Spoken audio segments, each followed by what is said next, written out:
আসসালামু আলাইকুম। আমার প্রিয় ছাত্রছাত্রীরা সবাই কেমন আছেন? আশা করছি আলহামদুলিল্লাহ সবাই অনেক অনেক বেশি ভালো আছেন। আজকে আমি ছোট্ট করে একটা ভিডিও তৈরি করব বোর্ডে আমাদের ক্লাসের জন্য।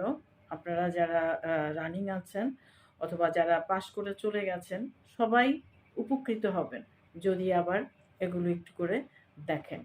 তো আমি যেটা করব সেটা হচ্ছে আপনাদের থার্ড ইয়ারের আপনাদের টেক্সট বই সিম্বলিক লজিক বা আপনাদের সিম্বলিক লজিক পেপারের যে বিষয়গুলো পড়বেন তার একটা চ্যাপ্টার সেকেন্ড চ্যাপ্টার নিয়ে আমি আপনাদের আলোচনা করব। আসুন আমরা একটু বোর্ডে চলে যাই। আপনারা বোর্ডে একটু লক্ষ্য করুন, আমি লিখে দিয়েছি টেক্সট বুকের নাম হচ্ছে সিম্বলিক লজিক, রাইটার হচ্ছে আরভিং এম কপি, এটার সেকেন্ড চ্যাপ্টার এবং পেজ নাম্বার হচ্ছে 8।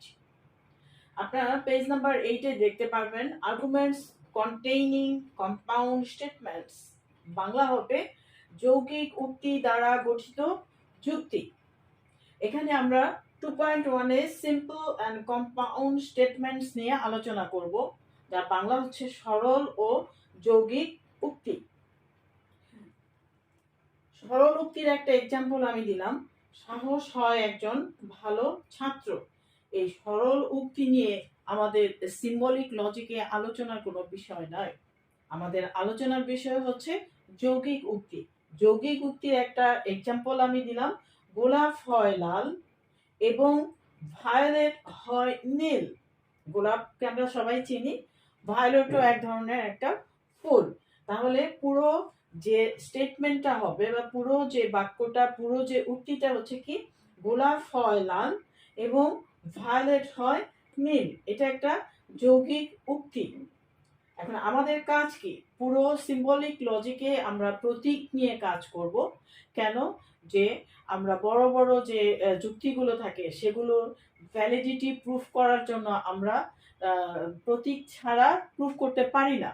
এই জন্য আমাদের বড় বড় যুক্তিগুলিকে প্রথমে প্রতীকায়িত করতে হয়, তারপরে আমরা নিয়মের মাধ্যমে, রুলসের মাধ্যমে সেগুলো সঠিক না ভুল বা বৈধ না অবৈধ সেটা প্রমাণ করি।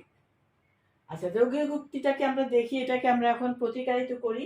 যেমন গোলাপ হয় লাল, এই পুরো উক্তিটাকে আমি পি ধরলাম, এবং ভায়োলেট হয় নীল, এই পুরো উক্তিটাকে আমি কিউ ধরলাম। এখন আমাদের একটা বিষয় বাদ থেকে গেল, যেটা হচ্ছে এবং। এবংকে আমি ডট, আপনারা দেখেন এখানে ডট মানে একটা বিন্দু, ডট দিয়ে এটাকে প্রকাশ করা হয়। তাহলে গোলাপ হয় লাল পি, ভায়োলেট হয় নীল কিউ, আর এবংটাকে আমরা ডট দিয়ে প্রকাশ করব। তাহলে এই যৌগিক উক্তিটির একটি প্রতিকায়িত রূপ যদি আমরা দাঁড়া করাই তাহলে কি দেখব, যে পি ডট কিউ, অর্থাৎ পি ডট কিউ লিখে কিন্তু আমি পুরো যে যৌগিক উক্তিটা আছে সেটাকে প্রকাশ করতে পারি। আমি আবার বলছি, গোলাপ হয় লাল, এটাকে যদি আমি পি ধরি, ভায়োলেট হয় নীল, এটাকে যদি আমি কিউ ধরি, এবং তাকে যদি আমি ডট ধরি, ডট বাংলা হচ্ছে বিন্দু, তাহলে পুরো উক্তিটির বা পুরো বচনটির যে প্রতিকায়িত রূপ হবে সেটাকে আমরা কি বলবো, P dot Q, like P dot and Q. আমি জানি একবারে আপনারা হয়তো বুঝতে পারবেন না, আপনারা আস্তে আস্তে বোঝার চেষ্টা করবেন, এই জন্যই ভিডিও করা।